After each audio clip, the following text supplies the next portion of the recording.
Mahilig ka rin bang kumain ng kani salad but you find it too pricey sa mga restaurants? Kaya mo naman gawin yun. Turuan kita. Get your carrots and your cucumber. Hiwain niyo lang siya vertically ng maninipis. Siyempre, mas masarap kung merong ripe mango. So, hiwain niyo lang siya ng cubes for a different texture. At ito, meron akong trick para sa mga crab stick. I-pound niyo lang siyang ganyan at maghihiwa-hiwalay na siya. Sobrang bilis kesa yung tinitinador pa natin siya. But, make sure that you have a high quality crab stick kasi if not, hindi siya ganyan maghihiwa-hiwalay.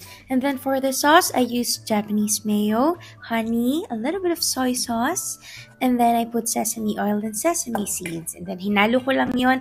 Nilagay ko na yung cucumber, yung carrots, and yung kani. Then I mixed it first before adding my mangoes kasi ayoko siyang madurog at ayoko siyang maglasang mangga lang. At yan, ready to plate na after mixing it very, very well. Diba? Very easy, very cheap ang kani salad.